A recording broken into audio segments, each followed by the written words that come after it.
Sounds of the Southland, Sunday, January 9th, 2022. Mr. Grant, we are back after a holiday break, after like a month off of rest and relaxation. Rejuvenation. How are you doing? Rejuvenation, sure. How are you doing? How was break? Where do you want to get started with the tech sphere? Or what is your New Year's resolution for the tech sphere this Oh year? gosh. Well, I think more than a resolution, I have to come clean with you about something. I lied in our shot sheet. I lied. The first note that I have is that women's basketball is currently on an 18-0 run. And I'm sorry, I hate to disappoint. They're actually on a 25-2 run now, since it's been a couple minutes since I wrote that. I can see you're very disappointed in me for that being the thing I've been lying about, but yeah, Georgia Tech women's basketball currently turning the Virginia Cavaliers into a fine paste over in Midtown. Why do I let you talk on this podcast sometimes? Hey, I need to make more liberal use of the mute button. there That's the was no lesson way you're here. getting my real New Year's resolution out of me. I'm actually taking a strong left turn. One of my high school athletics coaches was like, "Don't say your goals out loud. That'll make people it'll trick your brain into thinking they've already happened." So I'm not going to say what it is out loud. Sorry. What? Okay. Well, we're going to move right past that. I assume Tech as a program has made some New Year's resolutions, especially a lot of its athletes do in terms of their competitions for this year. Let's see how some of those resolutions unfolded with the first event on our shot sheet, the first event of the new year, track, which was at Clemson this past weekend, earlier this week. Yeah, yesterday. Yeah. Earlier this week and this past weekend. I was right on both accounts. I'm prepared.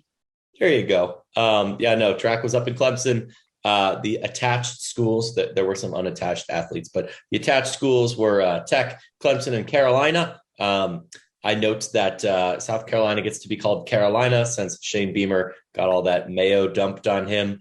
That was just sloppy. They needed to thin that out. They apparently tried to, and it was still chunky. Yeah, well, the Belk Bowl does not exist in my brain. They know what they did, and you all probably know what they did if you've been around here long enough, because I'm pretty sure we've been podcasting since then. And we yelled about that on an episode at some point.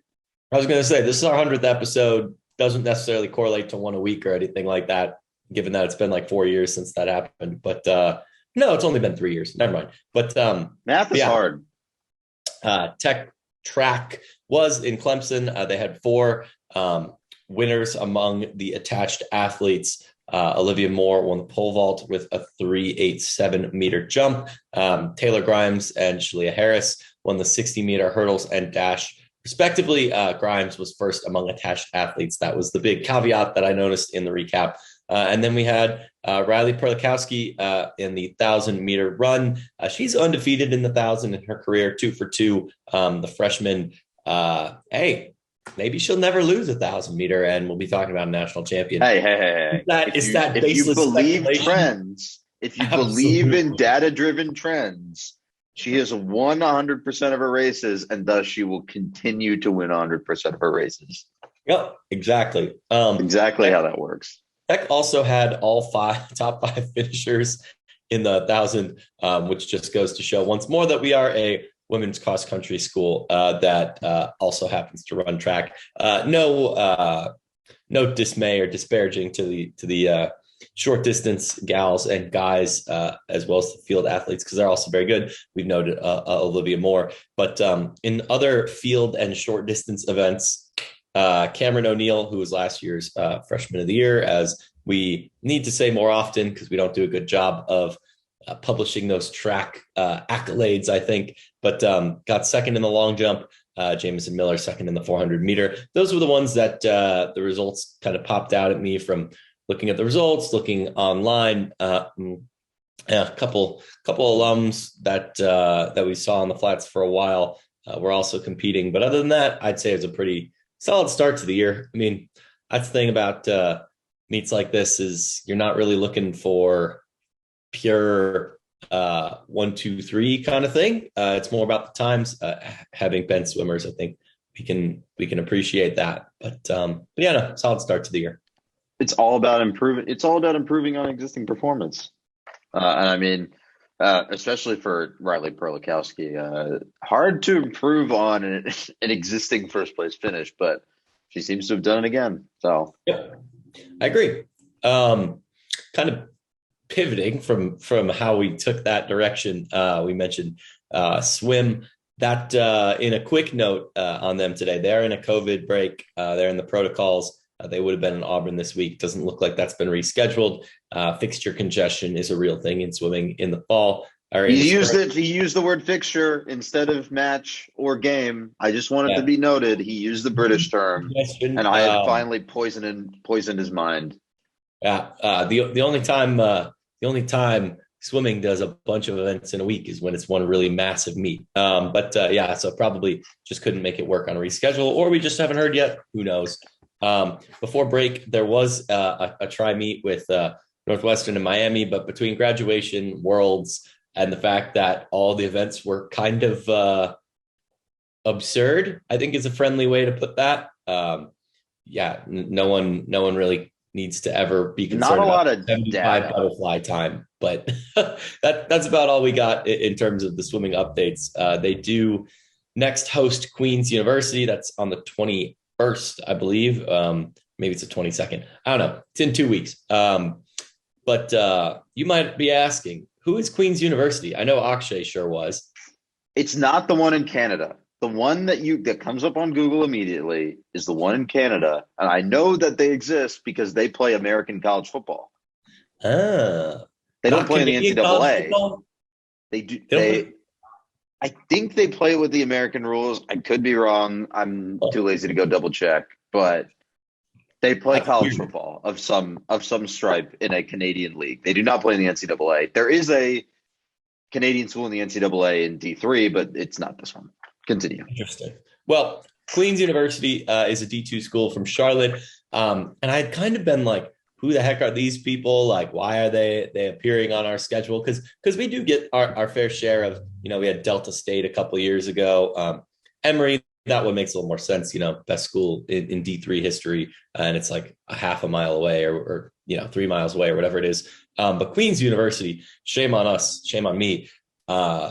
Even though we'd never heard of them, they're actually really good and swim against a lot of D1 schools, which I kind of put 2 and 2 together when we swam up in North Carolina against UNC and Duke, because I noticed that Queens was actually on both of their schedules.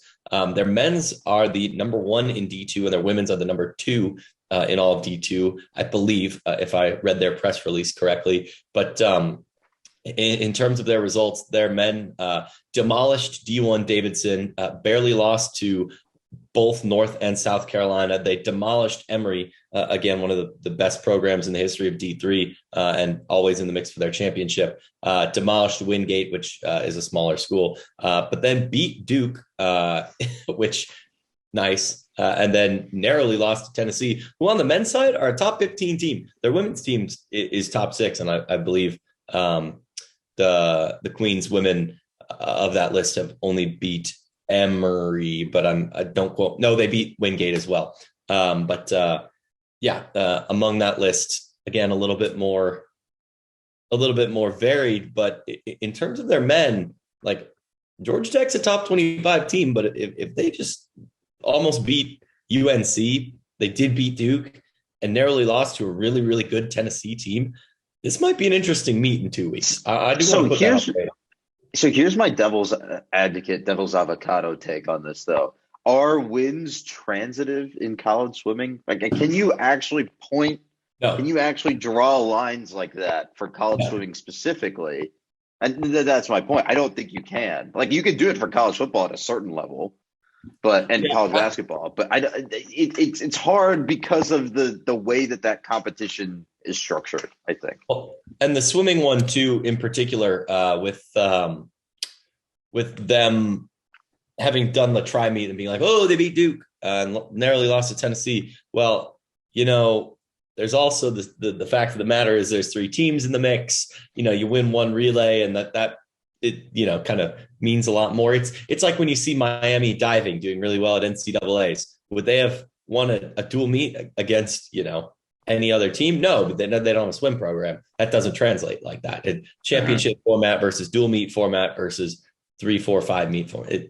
It's getting in the weeds. But my point is, this could be a lot more interesting than it appears at face value. And I think it's one of those, especially with us being a podcast that really likes to talk about these non-rev sports, like this is one of those like weird narrative diamond in the rough events that, it comes out when you're like, oh, softball's playing a really random game to open some athletic complex in the south of Georgia, or swimming's competing against like the D2 presumptive champ at this point. That's, I don't know, weird narrative stuff that you miss if you're only looking at football or something like that. Interesting. Is that or should we get press passes? Should we go partake? This is the 21st, you said, right? Yeah, I sit in the press box for every home meet. It's pretty lonely up there, but they don't. There's nobody really to stop you. I just kind of go. Interesting. Maybe we'll do a live show. Who's to say? I think that's a rights violation, but we'll see. No one's broadcasting it. Yeah, ACC Network Extra broadcasts the swim meets from home. Okay, it might actually be a rights violation. I don't know. We'll check with our lawyers that totally exist. Yeah, definitely are many lawyers. All right, let's pivot to team in action today. We talked about them a little bit already. Women's basketball is currently cruising versus Virginia, but they did have a weird-ish last couple weeks. They also were on a COVID pause. 2 of their first 4 ACC games were postponed. I guess first 5 ACC games were postponed, so they have a little bit of fixture congestion coming up this week that we will talk about. But their second ACC game was versus Louisville, which was a close 48-50 loss. You watched this game and then the men's game, which we'll talk about in a bit, it was a weird structured Louisville doubleheader here in Atlanta. What were your thoughts on this game? Yeah, well, I'll put it like this. For those of you who are regular listeners, you are aware that I do have at least some dog in the fight in the other direction here, being a cardinal in the fight, if you will. Yeah, if you will. Being my family's connection to Louisville. So with the men's game being pushed back to Sunday and both games being on the same day, it was a great opportunity to, basically live at McCamish Pavilion. So it was interesting in going. Obviously, we do enjoy women's basketball a lot, but particular interest there. Got home, changed, went over to the stadium, things like that. And having known that Georgia Tech was on COVID protocol, like we knew that there was going to be some sort of short bench situation going on, if you will. And that was readily apparent when only 7 players were able to not even like warm up kind of thing, but like be on the bench. You had Kiara Fletcher, who's been injured, and then 7 players. Granted, that lineup included most of Tech's regular starters, Lorella Kubai, who I believe on the broadcast of the women's game that I was listening to before we went live here, they're projecting her like mid first round for the WNBA, and with only like a few number of teams, like that's not top 30. That's like top 10 talent. So great to see there. But again, Lorella Kubai, Lodomai Lottinen, Dina Stratmana, the Syracuse transfer, who's rapidly become a huge part of the offense and the defense, really fantastic on defense this year. And then Nerea Hermosa and Aaliyah Love. You had an interesting combination of size through Kubai, Stratmana, and Hermosa, as well as 2 of Tech's big time scorers, right? Lottinen has been a big part of scoring, of handling the ball. And then Aaliyah Love is about as dynamic and athletic as you can expect from a player on the floor. And you also had AC Carter and is it Cameron or Carmen Harrison? I can't ever remember. Shame on me. Off the bench. Again, you may have, but the rotation is very short. Oh yeah, Is the problem here, especially, and we've talked about this season, them having or being able to work with more players, having more players available off the bench, and this is a situation where that was just not possible. But and they're playing the number 2 or 3 team, depending on the poll that you look at, team in the nation here with that going on. And don't get us wrong, like against UConn, those are the 5 players that played a gigantic chunk of that game, right? It wasn't an insignificant amount of time. And AC Carter has been great off the bench, has been one of those, 6th, 7th, 8th, 9th women in the game. I actually just saw her make a really good layup like 2 seconds ago. Nice. Yeah, there you go. But in terms of available rotation, there just wasn't anything. And you're going up against a top 3 team by really every respect here. And I think it showed, right? Georgia Tech, if you go back and dig into the box score, Georgia Tech was like effective throughout the game, of course. I mean, it spoiler alert, was a 1 possession game in the end after all. But if you look in particular at the first and third quarter, you will also note that Louisville was held in single digits in both of those quarters. Like it's clear that coming out of the half and coming out of first, or coming out of, into the first quarter, Georgia Tech was rested. They were ready to go. They held Louisville to a combined 10 points in the first and third quarter combined. But if you look in the second and the fourth, Georgia Tech in some serious foul trouble too, with only, 5 or so effective players. Aaliyah Love did foul out very close to the end of the game, which was pretty pivotal in the end as well. But the point being, Georgia Tech was extremely effective when they were rested. With a longer rotation, I am certain Georgia Tech wins that basketball game. It just goes to show that they can really play with anyone, and it's really a loss that came due to circumstance rather than anything else. And I think the voters in the poll, by not bumping them down, despite going 0 for 1 on the week, showed that they also saw that and kind of took away a similar take, if you will. So then after that, they had one game. Well, I guess they had one game before that postponed, and then the game after that was postponed, and now they're playing Virginia right now. They're up by an absurd amount. I think we can start talking about that game as if it's done. Though I know my track record with that and doing that with sports in this city are not particularly smart. Don't worry. It's done. It's done. We won by 36. We're all good. Didn't score, didn't make a field goal in the last 5 minutes of the game, but still closed the game with a scoring run that was, colossal. Absurd. I think I need to pull this up. The stats that we led with them being on like a 25-2 run. Where's my quarter by quarter box score? Hold on. Gosh, shame on me. This is great radio. Yes, there we go. In the second half, Georgia Tech outscored Virginia 41-12. Oof. Which, again, with a longer rotation of Kubai, Hermosa, Love, Lawton, and Stratmana, and then just throwing Bates back into the mix there, who's somebody who's, gets a fair amount of playing time, eats 23 minutes, doesn't take the most shots, but can handle the ball, instantly the offense, not that it wasn't effective against Louisville. Georgia Tech forced Louisville to play a bruising basketball game, which Louisville is good at, but Georgia Tech as the number one defensive scoring defense. Number one scoring defense, there we go, in the country, top 5 rebounder. Georgia Tech forced Louisville to play Georgia Tech's game, and I think that's a lot easier for Georgia Tech to pull off shorthanded or in this scenario when, you have your 5 core parts. Let's ride and see what you can do with the rest. The bus is firmly parked in front of the opposing net, or in front of the Georgia Tech net, just firmly parked. Oh, it's a brawl. Watching this team is bruising. Lorella combined. It's some Big Ten football.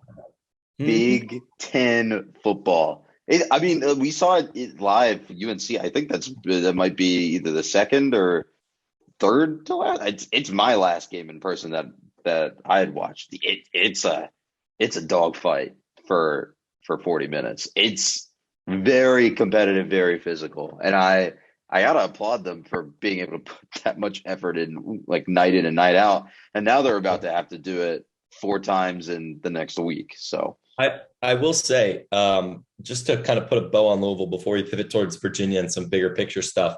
Like I said, we forced them to play our ball game. They only scored 50 points, and they're a very effective game on offense, but turnovers, especially without maybe as pure of a ball handler, with a shorter lineup, killed us. Lotman herself had 8 turnovers. That's real tough. 8 from one player is brutal. You saw it up and down the lineup. And kind of pivoting into that, losing Love, Georgia Tech was up 5 points when that happened, with about 90 seconds to play, I think is when they peaked at 5. And then, two turnovers on back-to-back possessions. Louisville cuts the lead, woink, right like that. It's tied at 48, and all they need is a layup to put them ahead. And if you look at the win probability, I believe we were at about 96.5%. So real tough to see that. So again, Georgia Tech played the ball game they wanted to play. And I think in Virginia, you can see, even though they hadn't played in a week, had players coming out of protocol, were rusty. They still ended the half up about 6 points. And then in the second half, just pedal to the gas. Like this was the Georgia Tech women's basketball team coming back to form. So just got to stay fresh for the rest of the games this week. Okay. So with that in mind, let's play a quick little game that I've stolen from our friends at Splits on Duo that I like to call Frosted Orange or Spicy Chicken Sandwich. We want to do a halfway point. It's around the halfway point in the year, right? It's been 2 months of basketball. So Frosted Orange, it's cold. It's negative, let's say, because Frosted Oranges, fun fact, not actually that good. You just made get some a temperature. That sucks for them. Versus Spicy Chicken Sandwich, hot. Let's get a temperature check on Georgia Tech's women's basketball program. Where do you feel like they're at right now? Well, I clearly misunderstood the point of this because I broke it down into good, bad, and ugly. But to borrow the lingo, the spicy chicken sandwich, that would be, the things that we like, the things that are good. Georgia Tech upset UGA and UConn. Both of those are excellent. And they almost did it for Louisville too. And if you'll notice, all 3 of those games, including against a solid P5 school, Purdue, which was a loss, all of those games are Georgia Tech forcing their, well-rated, presumably better opponents to play their game of basketball, which is bruising, defensive, dominating the boards. Big Ten Iowa football, but in basketball form. And that's how you get the opportunity to spread the floor, right? When you are a real threat from 3, or from having Lorella and Nerea as very effective from mid-range and from the post, like that is forcing the other team to respect your offense while completely being able to, for the most part, very cleanly smother their defense. And again, Louisville, the reason you're in foul trouble there or playing with foul trouble is because, you have a short bench. But against UConn, when there is theoretically less of an issue of that, you are able to, continue to play aggressive, but, it's not like it's not a hockey fight, right? It's basketball and they're making plays. So I had that as the good. Did you have anything else you wanted to add on there? I have a little bit, but I'll let you go through your whole rundown real quick. Yeah. For the bad, the Frosted Orange, we've had a really short rotation this year, Pastner-esque short rotation due to COVID, due to injuries, having Fletcher out on a long-term injury. There's been a couple other players who are in and out. Obviously, COVID. We've talked about how that's affected the team with 2 different protocol breaks. It's one of those things. Louisville could have definitely theoretically been a win with a longer bench, essentially having, a seventh or eighth scholarship player in there just to give somebody a breather when need be, or to, have Alea Love not playing with 3 fouls early in the game, or whatever that difference is there. It's also worth noting we did lose Loyal McQueen to Alabama, and that's tough. Again, you don't know how that shakes out. Obviously, in the long scheme, somebody else could have gotten injured or COVID or something like that, but it's just one less option that you have there. And we also wish her the best, right? This is, hoping that, everyone gets their ideal college and playing experience. So no regret or anything there, but it's just another reason to point out Tech playing kind of with their hands behind their backs. And then in terms of the ugly, I guess this would be the I don't know, what's an even worse option. I don't know. I don't want to throw anything else as a worse food option there, but the ugly was the loss to Auburn. I mean, they're a quad 3. That's a quad 3 loss. Quad 3 being, for those that don't know, the NCAA defines wins and losses either as home, away, and neutral, based on net rankings. And Auburn, given that was at home, is pretty tough to see. That doesn't get looked at very well. But I mean, then again, beat UGA, beat UConn. Like the committee's not going to be like, oh, they're not going to be in the tournament. They lost this one-off game. But free throw and 3-point percentage early were abysmal. 3-point shooting has gotten a lot better. Free throws slowly getting there. But in terms of the Purdue loss, frankly, the Auburn loss, not really so much the Louisville loss, but definitely those two. Make a couple more free throws, and we're not talking about such a, we're not talking about number 16 Georgia Tech. We're then talking about, top 5, top 10 Georgia Tech. Like that those make a big difference in the long haul, and it's 3 points, and we'll talk about that a little bit later with men's basketball too, but in a different context. I really wish you actually kept to the original spirit of the bit, because now I have to now I feel like I'm forced to break down things these way. I'll say this much. I would give them more of an incomplete, because they were supposed to play Duke and Pitt. Those are the 2 games that got postponed and that have been rescheduled for next week because of the COVID break. It's hard for me to say where Tech sits in the hierarchy of the ACC, even with that close loss to Louisville, given the other teams that are in the mix, right? Duke has been putting together a pretty strong year. FSU has been putting together a really strong year. They blew out Wake Forest by 50 points today, right? So given how good their competition at that, let's say that's 1.5 tier, right under NC State and Louisville, but in the mix with them, it's hard to say where they are in comparison to that without more ACC game data, if that makes sense. Yeah, no, at least for me. I think that's a fair place to put it. I think just the UConn win alone is something you can build a program on. So I don't think I'll be, too upset or anything like that. But I agree. There's more we need to see from this team. Just more putting the pieces together, I guess, between and staying healthy. Yeah. And just really nailing down the schedule consistency at this stage, right? More than anything else. There's a big chunk of the roster that just has not seen playing time in like a month plus. So, yeah. And speaking of that schedule, like I said, like I've been teasing, lots of fixture congestion this week. They play 4 games in the span of a week.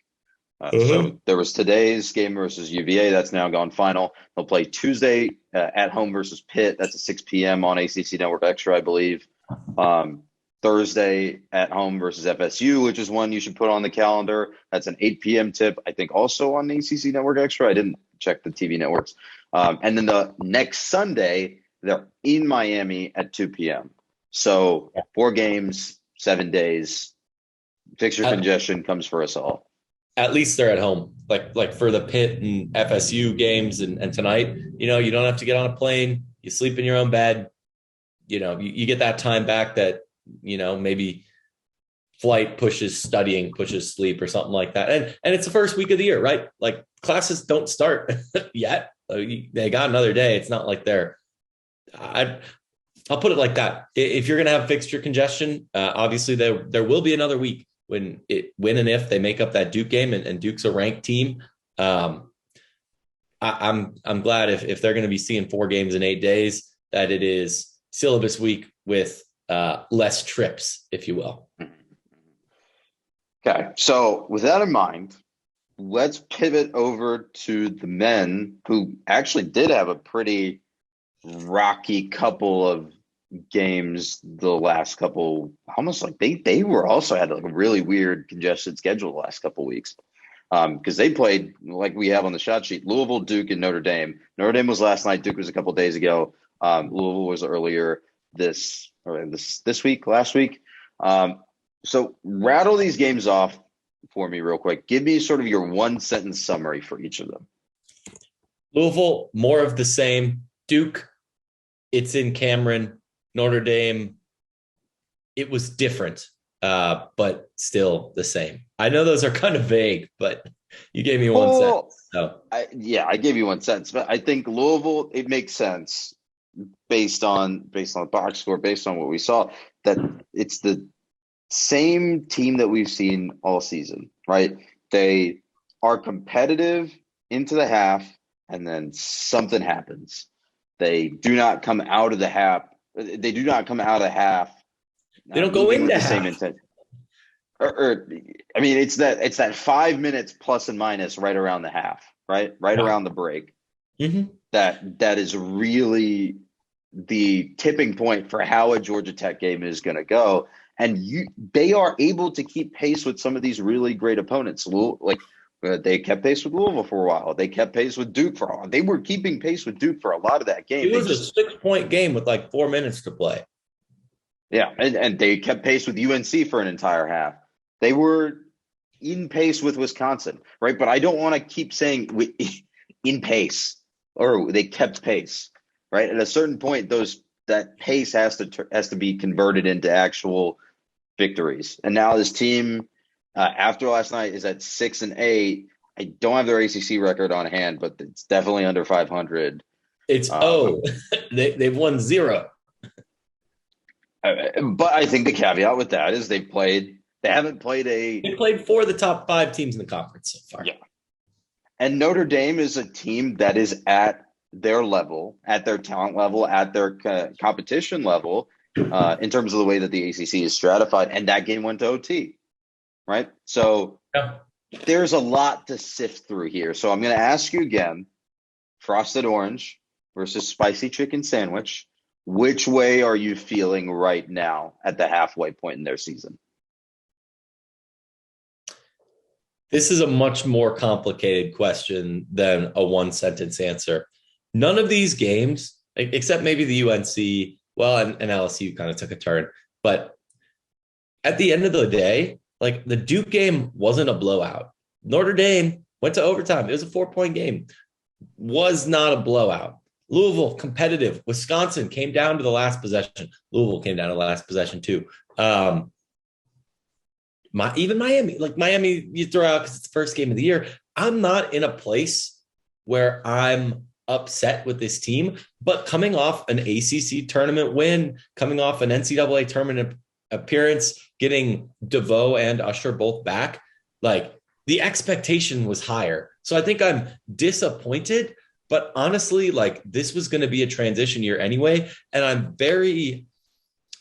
I'm in a weird spot because I don't love seeing players play a lot of ISO ball and calling their own number. That's something we saw a lot in the Louisville game, a lot. And I think you saw it in Notre Dame and Duke too, but maybe to a little bit lesser of an extent. But like, this feels weird to say, but like the amount of times that Usher or DeVoe or Sturdivant or Davon Smith like call their own number, like, not that that's what sinks us. Obviously, you can't blame it all on that, but like it just doesn't feel like we have an offense that's like very team-ish a lot. And so and you combine that hold on. And you combine that with young players that are still trying to figure it out, right? Like Devo Coleman he's shown flashes, and clearly when he figures it out, he's going to be very good. I think Miles Kelly is going to be very good as well. He just hasn't had a game where he puts it all together yet. And I've liked what I've seen from Jordan Mecca so far. He'll get better. Remember how, frankly, like uncoordinated Moses Wright was? Jordan Mecca, I am very confident in saying right now, he will be the next Moses Wright. I think he will be just as effective as Lammers, as Wright, as James Banks were in their time here. But you think about that. When Banks got on campus, he had already played 2 years of Big 12 basketball. When I first saw Ben Lammers play, when I was a freshman in college, he was already a junior. Like he had played against these teams. He had figured it out. And I guess, Moses, it took a lot of time and working, but he was able to work behind Banks and then come out and have this sterling year, So it's hard because there's not quite a next man up like that behind him. And I think we knew that coming into the year. Sorry, I'm really, really, really going here now. But I think with all this put together, it's a world where we're looking at a team that is more talented and has a higher ceiling than that 2017-18 team in transition, if you will, the one that lost a ton of senior leadership, but still had a star, a bona fide star in Okogie, who loosely translates to Mike DeBow, and then an Usher who's kind of in the form of Todrick Jackson, right? Like I see them kind of being really in that mold. And again, it's disappointing. We just made the tournament after all these years. What's Pastner building to? Well, frankly, that's what he had been building to. And now it's time to figure it out and do it again. No. It makes sense. And I think the big thing with this team has been consistency. And I think we've hammered this point home the entire year, right?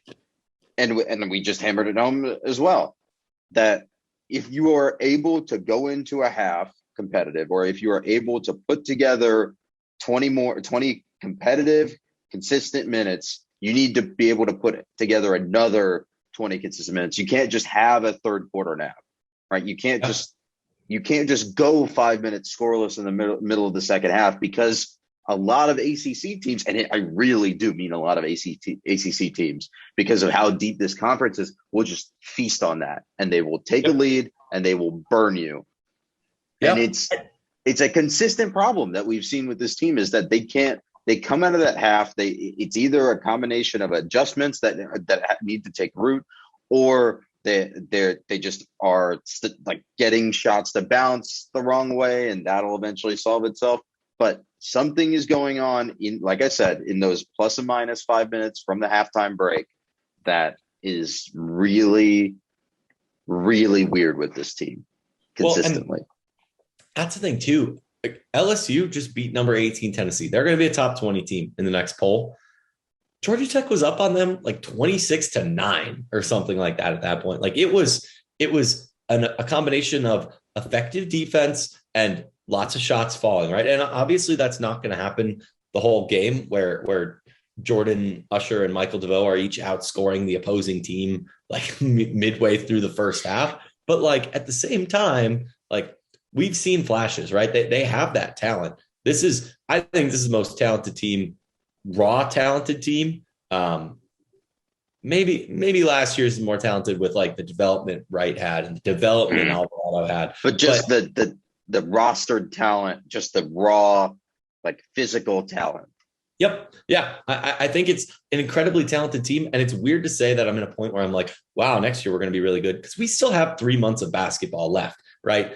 All you need to do at the end of the day, like I got a little bit, I was tweeting from the Rumble Seat account last night, but I got a little bit roasted in my take of, see Miami beat Duke, like the conference could be wide open kind of take. But like, and the response was like, clearly these are the two best teams in the conference, whatever. No, Georgia Tech on Tuesday night went into Cameron Indoor and lost to Duke by 12. And some of that's like garbage timey type stuff. And some of the fouls are garbage timey type stuff too. But Georgia Tech lost by 12 and was outshot or out opportunityed from the free throw line 40-12.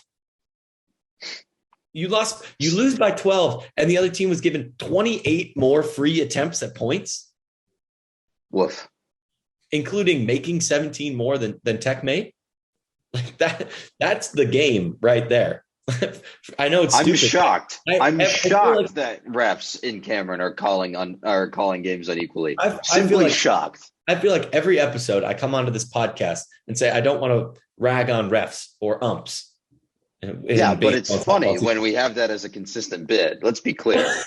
It keeps happening, and I apologize for that because it's not thrilling analysis, but it's also not worth nothing because it does affect the game. And this is an example where Georgia Tech, I think, can hang with Duke. Yeah, Duke was coming off a COVID break, but Tech wasn't that far off of their own. Like it, I don't know. Duke is beatable. I think Miami is not fundamentally flawed per se, but it's by no means a perfect team. And everyone else is just going to be scratching and clawing, right? All you need to do if you're Georgia Tech is you need to go 2 over 500 the rest of the way. And when you're in the ACC tournament, it's anyone's ball game. I mean, as long as you win, you go 2 over 500 in the ACC in the regular season schedule. You win like a game, maybe 2 games in the ACC tournament, and you are probably set for the NCAA tournament. It depends on the how the Miami of Ohio game is weighted by the committee and all that stuff. But I think there's still a path to at a high level to say, okay, the passer project is still working. The gears are still in motion if you evaluate by tournament appearances at this stage. And that's the thing too. Even if they don't make the tournament this year, even if they again, if you finish a game or two above 500 and go to the NIT, like that's still a good bounce back from last year, I think. But again, you can't evaluate like Pastner like off of this season theoretically because this is such a weird in-between year, right? Like it's very strange to get half of a season of Parham, but to get DeVoe and Usher back with no Alvarado and Wright, because that team, not that Parham was here for 4 years, he's only here for a couple, but like that core is fundamentally different than the one that is going to be the future of Georgia Tech basketball, right? That future is going to be Debo Coleman. It's going to be Miles Kelly.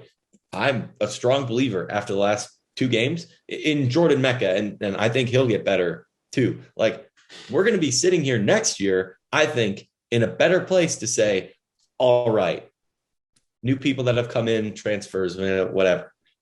Coleman, Kelly, Mecca, like where are we seeing them, kind of harmonize with people who are going to be left, chiefly, the Sturdivant, I guess, Sabaki Berea, like that. Howard. It's weird. We're theoretically at a place where we've gotten old and have kind of stayed old, but like it's a different kind of old. Like it's weird because it's not. No, I see. It's just losing half of the people that were there before. Yeah, you're in the middle of this transition period. We're kind of talking in circles about a transition period, but it's when you have in soccer, we talk about when we're talking about World Cup qualifying and that sort of thing. We talk about golden generations coming to a country's national team and then slowly aging out, and that's something that kind of sort of happened to Costa Rica a couple of years ago, where they made, I think in 2018, they made the World Cup field, and they had all these really good players that were playing really well domestically, and they were playing really well in MLS. Well, now it's 4 years later, right? Mm-hmm. And that team, those players are no longer as good because they are 4 years older, and they were 30 in 2018. They are now 34, and the age curve comes and bites everyone in the butt. In soccer. But because the next generation of players is still raw, it's still a lot of undeveloped talent, they still have to keep starting those older players in critical moments. And so you see Costa Rica in this cycle, in this 2022 World Cup qualifying cycle, they're not having as good of a time as they were in 2014. All of that to say, or 2018, all of that to say that this is like this is a phenomenon that you see across a lot of other sports. It is a transitionary period. It just really comes down to how well the program, how well the coach is able to develop that younger talent and how well they slot into those roles that older players have created for them or have taken on before. Right. And that's what you're saying when you're relating these younger players to some of those older players that have moved on, like Wright and Alvarado, because you have to fill those slots. You have to come up with points production, rebound production to fill those slots effectively. And how they do that and how they do that on a large scale, and how they do that versus ACC competition over the course of more than 5 games is yet to be seen. Right. Yeah. I mean, I agree. A lot of soccer tangent.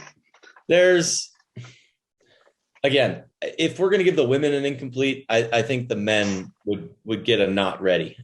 And I think that's a point in midseason, right? We've seen Pastner's teams really grow in the second half. And I think a lot more of the determination of this year, and if it's successful or not, is going to be stamped to, all right, what'd you do in the second half? How'd you bounce back? How did you grow? Because that's something that they did last year too. I mean, it took this team winning like 8 or 9 straight games to make the tournament last year. Mm-hmm. They had to power through the back like 3 weeks of that schedule and really grind out results in order to make the tournament as one of the bottom like 60 seeded teams, right? Or the bottom like 10 or 15 seeded teams out of the 68 team bracket, even with the ACC conference or the ACC tournament championship. So this is not a place in the last 10 years that you've been able to do one and done recruiting, get those bluest of the blue chips and plug and play, right? It kind of got brought up in the From the Rumble Seat Slack yesterday, actually. The last like plug and play freshman starter star was like Josh Okogie. He had like 50 something points against Tulane or something bananas insane. But since then, it's been a story of growth, right? We are just not at a school or in a position in this basketball world where we, just plug, play, and everyone rides, So, and it'll be interesting. We know our lot in life, and we've seen good development in this program. So I'm not ready to sound any alarms at the halfway point. Let them grow. Fair enough. Talking about what's on the horizon for this team, on Wednesday, they'll play at Boston College. That's a 9 p.m. tip, which I hate TV for making these games so late. And then on the 15th, they'll be back in action at UNC at 8 p.m. So they get one get-right game over with a Boston College team that has a new head coach at the helm. And then they'll go to UNC this weekend for another test of how good this team can be. So interesting week ahead, I will say. Yep. Let's see. I'm trying to think if there's anything else we can take away, but I guess the other thing that I would want to kind of put on the radar is at some point we are going to see a little bit of fixture congestion, because I know that they're trying to get the postponed game back on the schedule, and I think the non-con one as well, but that's obviously a lot harder to figure out. That was an Alabama A&M one. We'll see. I have more confidence that the ACC's part of the schedule will get figured out than the Alabama A&M game. Mm-hmm. That's just because that's what being in a conference together kind of means, that scheduling gets figured out. I would love to see us play Syracuse. I don't know what it is, but that one gets me going. I think it's because of the airball game was being your freshman year or your freshman basketball season. That's got to be it. Yep. All right. That's all we got. All right. The final item on today's list, I guess final segment on today's list, is all about football. Mr. Grant, there were a lot of staff updates over the holiday break. Do you want to read them off for me, please? Quarterback coach Chris Wenke. I hope I said that right. I have no idea, to be honest. Winky. Won the Heisman at Florida State around the turn of the millennium. He had been at Tennessee and Bama, but I believe was unemployed last year. Linebackers coach Jason Seymour. He came from Valdosta State. He had been a GA. Name sounded really familiar, which is why I was like, oh, hello. So he's in as linebackers coach. We've got Mike Daniels from Buffalo, running backs coach, and then a couple of departures. Aaron Joe to UConn to direct their recruiting. Weisenhand to Temple for their offensive line coach. And the bullet point we had at the end is, I certainly don't have any clue what Andrew Thacker's current title or role is. I don't think you do. And Nope. Maybe we'll find out. Maybe we won't. It's really weird. Why did Patnode get the boot, but Thacker did not? And then we're in this weird limbo. I don't think this is a great sign, but that's now me editorializing. Anything else? There's a lot of discourse. I think is the best way to put it. I'm just confused, really. We have a couple draft updates. There's going to be some scouting games over the next 3 weeks as well. Just because someone declares for the draft, it's worth noting, does not mean that they will get drafted. This is just, but everyone has a shot. I was going to say everyone's got a shot. We'll close with particularly the notable one, but Quez Jackson, linebacker and athlete Azende Ray. I don't believe they have any scouting games on the calendar, but if they do, let us know. We have Kyrick McGowan going to the Tropical Bowl. Very fun to watch him in his 1 year on the flats. Was a big lift there. We have O-lineman Devin Cochran to the East-West Shrine Bowl, Tariq Carpenter to the Hula Bowl, Trace Willing to the NFLPA Collegiate Bowl, and most notably, Wanye Thomas will be going to the Hula Bowl, but also, as of this morning, I believe, got his combine invite. So that's a particularly poignant example of, if you have a lane, you have a chance. So there you go. It's going to be really interesting because Tech has had I wouldn't call it a tradition, but at least a pattern of players that were a little unheralded during their time on campus, but then put together a really, really competitive combine and shoot up draft charts. We had Darren Waller, Stephen Hill in recent years. So I'm interested to see how Wanye does at the combine, and obviously good luck to him. It'd be really awesome to see him go, mid-round or higher. I think that's kind of what we expected from him earlier this season. McGowan is also one to watch, I think. He did not get the ball maybe as often as I foresaw this season, but when he did touch the ball, he was electric. And I really liked what he had to bring to the table. So I'm excited to see where he goes in the draft. I'm really looking forward to see if the NFL likes him as much as a shifty and do it all kind of Swiss Army knife kind of back as much as we did. Yeah. And also Northwestern did.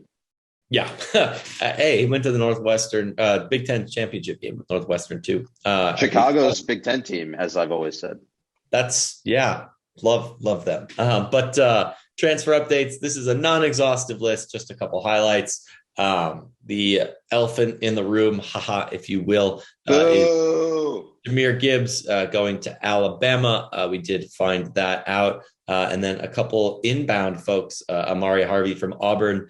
He was a 4-star when he was originally recruited. Zach Gibson is in from Kent State at the quarterback position. I think it was Kent State. Hold on. I have to figure this out. I did Akron. not do a great Akron. Job. No, it's Akron, I think. Okay. Well, crap. That's my bad. Yeah. I'm reading off the sheet. This is on you. You lied in the sheet too, bringing us all the way back around on that. But then we have a couple inbound offensive linemen, Pierce Quick from Bama. Yeah, they got our Jahmyr Gibbs, but we got Pierce Quick. It's a trade. Take that, Bama. And then we got Pierce Quick for Jahmyr Gibbs. Yeah, Paul Chio from Clemson as well. So picking up a couple offensive linemen. Who knows? I'm hopeful, but we'll see. I think we also saw one of the Griffin brothers head to Coastal Carolina. That was not in the shot sheet. That's just from a tweet I remember. I don't exactly remember which Griffin brother it was. So I guess that part is not useful, but I figured I'd mention it. Yeah. I know a lot of just like news items in the football sphere the last month and a half, 2 months that just make you feel weird. Like very just wary of what the 2022 football season is going to look like. I don't mean to make that sound like a bad, like a truly negative thing, but it's like a perpetual eyebrow raise, you know? Yeah, I don't know. Football disappoints. Oh, but I got a good note to end us on, or not end, because there's a lot more audio content coming. But spoiler alert. It is worth noting that baseball is top 11, 12-ish team by every poll that's been released so far. So if you're in the doldrums of winter, kind of blah about football or having questions about basketball, look for baseball. They might be pretty good. Got a lot of talent coming back. So We'll do a preview in the next couple of weeks. We'll do a preview, or I guess a scheduled preview, because we already previewed them holistically over the next couple of weeks with them and softball, because that also is coming up in just a couple of weeks here. Yeah. Softball should be good. ACC softball is on the rise, and ACC baseball should be really good this year too. So he's only saying that because his sister is an ACC softball player. But hey, I'm not saying I'm a big fan of standing the ACC in our various sports. Still not Jake over. chants ACC at major sporting events. I'm still salty that we did not get Pitt Louisville round 3 in the volleyball national championship, but that's a different story, different podcast. What have we got left tonight, Akshay? All right, so here's the deal. Like we said before, like we teased before, we've done a really bad job of bearing this lead, or I guess a good job of bearing the lead. Anyway, this is Signs of the Southlands 100 episode. Congrats, Mr. Grant, on 100 episodes, and congrats to both of us, I guess. So only lost half of our hosts along the way. I've won, but at what cost? Apparently 2 hosts. So we polled the writers' room saying, hey, like, do you have any ideas for what to do for the 100th episode, how to celebrate it? And so we came up with the idea to collect our thoughts, a couple writers' thoughts on our favorite tech moments, whether that be a sporting event or a tradition or so what have you. We have, at this time of recording, we've recorded 2 of them. I think we still have 3 left to go. I don't exactly know how we're going to put out the audio. They'll all be stitched together in one episode. But I think it'll be a really good way to, celebrate 100 episodes. And all of these conversations that we had so far have been really fun to reminisce about a specific event, talk through it, and just kind of kick back and hear what our friends have to say. Yep, I agree. Cool. So that will be in your feeds. You'll also hear our favorite moments to head off that episode. We're not going to do that now. This is a tease. This is what we call it in the audio business, a tease. You'll hear about that in that episode. But yeah, go and listen to that. I assume it'll be out before this one. So who knows? Go figure. It's like I schedule these things or something. Yep. All right. Talk to y'all soon. Plugs. Yeah. Meantime, from the rumble seat at gmail.com, FTRS blog on Twitter. You can follow me. You can try and find Akshay, but he's more mysterious. I am at Jake Grant 98 on Twitter. If you have any questions, comments, concerns, comment it on our posts, comment on Twitter, at us, whatever. If you have any questions that you want to see us address, you can do that as well at any of those locations. Email us at compliance@oldmiss.edu.